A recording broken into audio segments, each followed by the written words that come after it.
Honor Flight flies World War II veterans to see their memorials in Washington, D.C. at no cost to the veteran.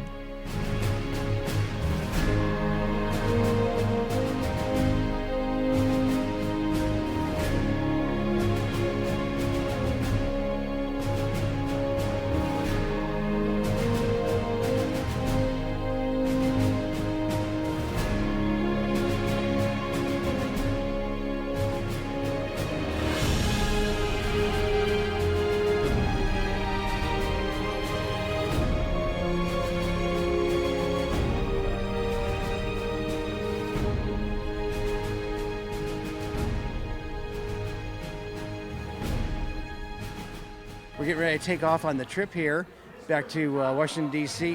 What's your role in all this? My role is I'm one of the team leaders for the Guardians. And the Guardians are the ones that escort these heroes back to Washington, D.C., make sure they have the time of their lives, and they get there and then back in one piece. And what do you get out of it personally? From a purely selfish standpoint, it's very rewarding to see the expression on these veterans' faces when we get back to Washington, D.C., and they see the memorial for the first time, and I get to see the interaction and with the vets and the public. And also, it renews my faith in the patriotism of the youth of this country, because we see a lot of them come up to these vets, shake their hand, they're truly interested in what they got to say, and they hang on to every word that these folks are saying. Apt description of the life of a soldier. You go where you're told to go, and you do what you're told to do. It isn't what you want, it's what needs to be done. You answer to those who have authority over you. And we're all very thankful for the people who were willing to do that decades ago, willing to face the challenge, willing to put their lives on the line, willing to leave the comfort of home. And so, indeed, we honor you.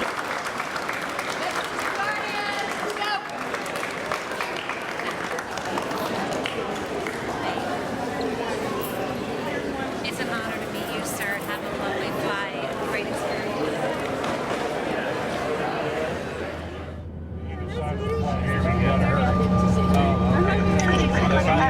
Right outside of the aircraft for your water cannons. This is your honor. Look outside. Look outside. W2. This is for you. Look out your window.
When we were asked to have you gentlemen and ladies honor us with your presence,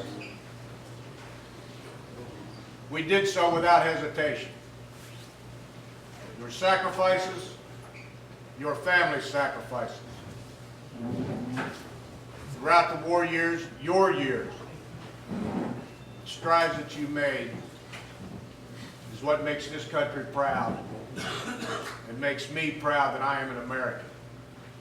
Unless you're at another event like this, you'll never get this many American heroes together again. What an honor to be here for me and the Sons of the American Legion from Squadron 40.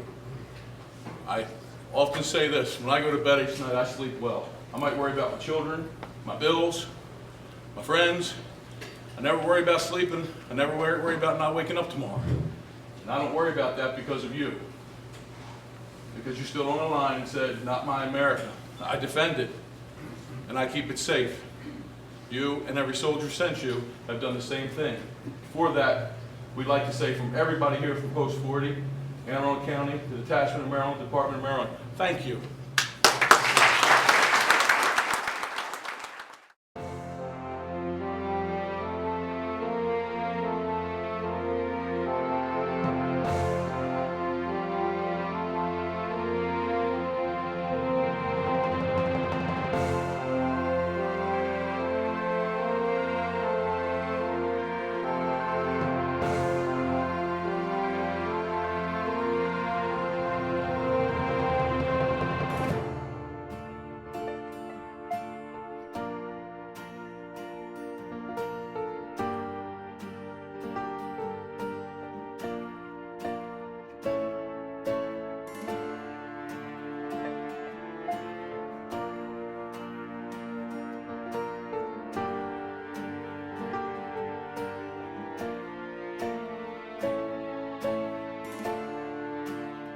Now, you picked a fantastic day to be here. Two things. It's the cherry blossom, so they closed all the street down, so we kind of have it to ourselves. Wow. So what we'll do is, the unfortunate part is they've been working on all the water back here, and they had another leak, so they're working on the water system in there, but we'll go inside and enjoy it. I have a wreath that we want to make sure we lay in. We'll put it over on the California wreath. We can lay it there, and we can enjoy the memorial here, and then we'll go up to the Capitol, and I'll give you a tour all inside there, and it's nice. It's a day off, so we'll kind of have the Capitol to ourselves as well. We'll take a picture in the rotunda, take you down onto the floor, see the chambers, see a little of everything. You know what? Oh, no, I can't believe an Irishman is a Republican. This is a tribute to everything that you had accomplished, and not only did you save our country, you saved the world, and we thank you for it. Well, it's an honor to be here. This is the Kern County Honor Flight, because we honor those veterans, World War II and now Korea as well, that fought to defend our nation, but bring them back to Washington, D.C., show them the memorial, the tributes to themselves, and on behalf of a grateful nation to say thank you. And we'll take them up to the Capitol, walk them through the floors and the halls for all the freedom they fought for, to honor them and have a tremendous day. Well, on a personal level, my great uncle, my grandfather, and now my cousin had all served in the military. And to me, it's important not only to thank them, but on my job now to make sure you represent them, to make sure they get the care, the help they need, that we thank every generation that helps keep this freedom alive for all of us. This is our third one. I'm always here to greet them and give them an individual tour of the House and the Capitol. And it always amazes me, no matter how old an individual is, they're the youngest ones on the trip. They do the most, and it's a great excitement for all of us. And you'll watch that other people around the nation, when they find out that they are here, they'll come up and say thank you to them as well.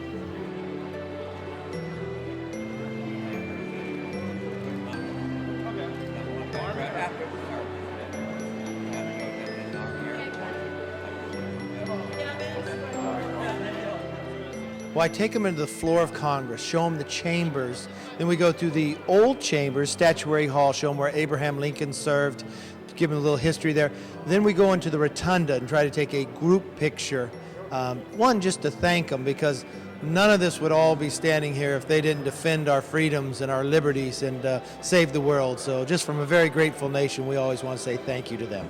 Now, when we went into the chambers, everybody had the same thought, and you also brought that up, is how small it looks as opposed to on TV. Yeah, it looks a lot bigger on TV. The chambers isn't that big, but you think of all the debates that happen there. You think from the civil rights to the day that'll live in infamy, all the different speeches that were given there and the ideas that have grown out of there. I mean, it's really the people's house, and we wanted to make sure they were a part of it.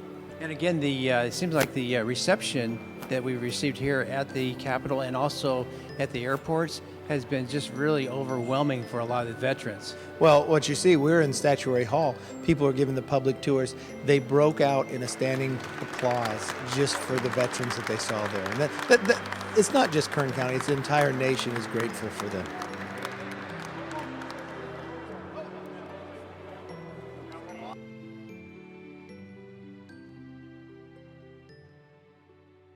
Can you tell me how you feel looking around?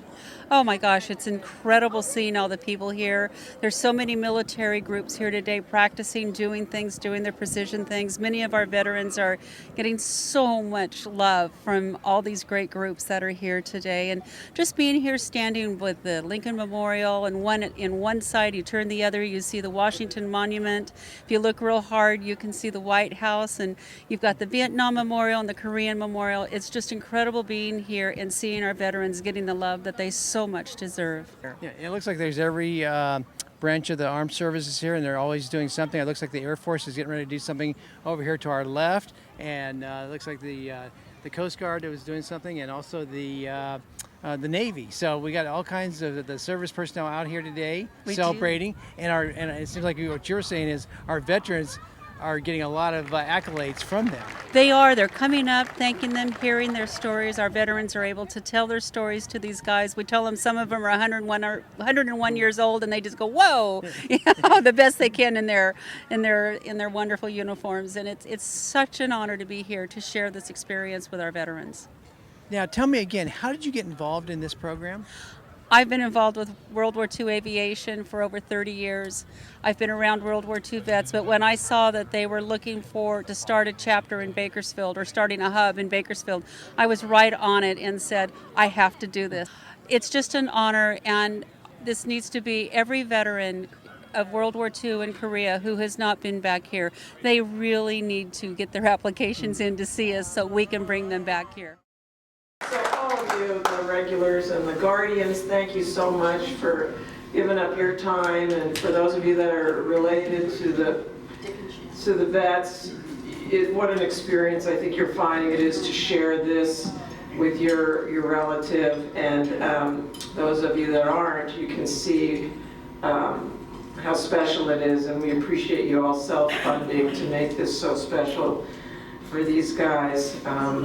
Most of all, we want to thank the vets. And that's why we're here. We're here because of you. And when I say here, I'm not just talking about here in Washington, D.C. I'm talking about here because y'all saved the world. And we know it, and we appreciate it. And for that,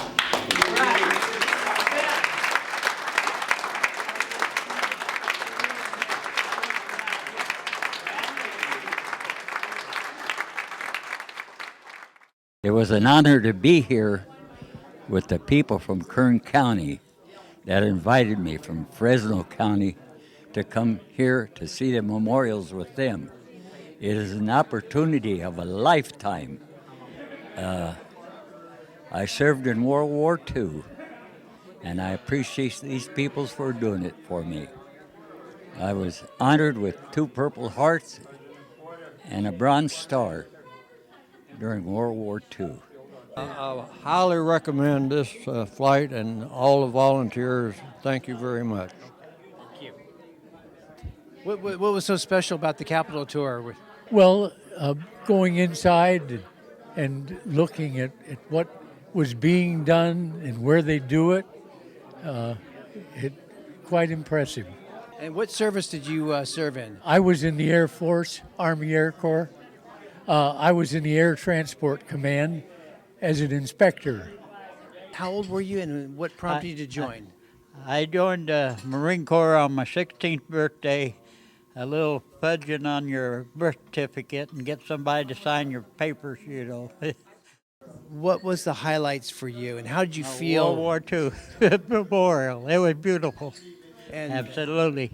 And what about the other military people and also the civilians that were greeting you today? How did you feel about that? They were glad to see us, very glad to see us, and thanking us for our contribution. I had no idea of what to expect, and it has been so fantastic in all the experiences and the way that it has been planned and held, and the places that we've gone. I had no imagination of what was to expect, and this morning's early rise there at the museum there, and it was so fantastic with the sun there and early morning, no crowds. And then we went to the Capitol. That was another highlight. And what this trip meant to me was that I enjoyed every minute of it. Wonderful people that helped us along the way, the caretakers. But we're disappearing fast, the World War II people, and it's just wonderful to meet up with all of them and be here and see the memorial. I've never liked to take anything free. I came up as a Dust Bowl Okie. We worked for everything that we got. But when I asked the lady what could I contribute, she said, "You've contributed already."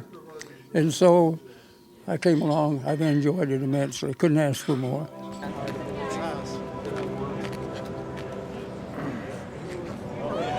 You stuck it in there, Just always looking for a few good men.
Okay, so we're getting ready to pull up here, and again, I believe the changing the guard starts at 9 o'clock, and it's about 8:42 right now.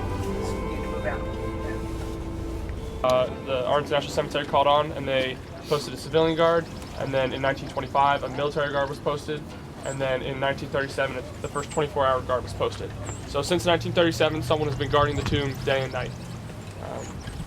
There's actually 3 soldiers buried in the plaza itself. There's one under the main sarcophagus, the main tomb itself. That's the World War I unknown.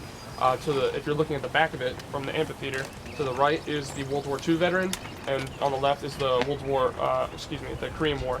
And in the center, there's a crypt left from the Vietnam unknown. He was identified in 1998 as Michael J. Blassie, so he was disinterred and reinterred in his nearest home in St. Louis, Missouri. That's about it. The unknowns themselves. We tomb guards, we work a 24-hour shift. Really, it turns into 26 hours. Ladies and gentlemen, may I have your attention, please? I am Staff Sergeant Penn of the 3rd Infantry Regiment, United States Army. Guard of Honor, Code of the Unknown Soldier. The ceremony that you are about to witness is the changing of the guard. In keeping with the dignity of this ceremony, it is requested that everyone remain silent and standing.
country? That's California, is it? Yeah. Great. Have a good visit us.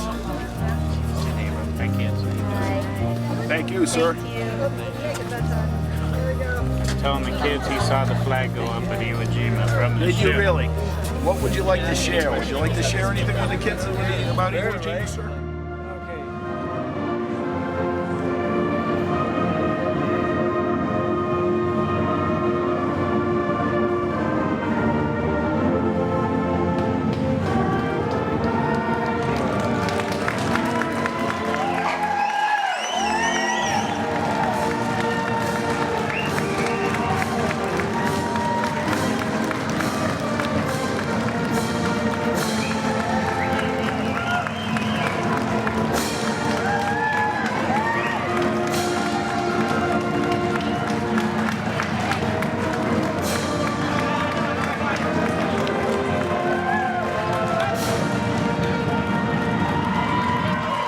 Just returned from Washington, D.C. This is pretty exciting, isn't it? It's amazing. It's unlike any experience I've ever had in my life. And everything I've ever done in my life, bye, Elmo, has led up to this moment. And it's unbelievable for me, for the vets, for anybody that gets involved with Honor Flight. It's life-changing. It's humbling. There's nothing like changing someone's life at the end of their lives, and it's what we do, and it's just an experience that you just can't compare it to anything. Yeah, I love the appreciation that the vets received when we were back to Washington, D.C. and on the way, at all the airports. Everybody's clapping, everybody's cheering, everybody's, they're 100% behind the veterans. Every step of the way, when they left Bakersfield, when they arrived in Phoenix, when they arrived in Baltimore, every stop we made in Washington, the people are clapping, they're cheering, they're shaking their hands. Then on the way home, it was the same thing, and it was so overwhelming for them. I forget who said it to me. He goes, "Lili, we can't take any more." On the plane on the way home, and that was music to my ears. And little did they know, they still had a big reception at Phoenix again, and then the big reception here in Bakersfield. So they had to take a little more.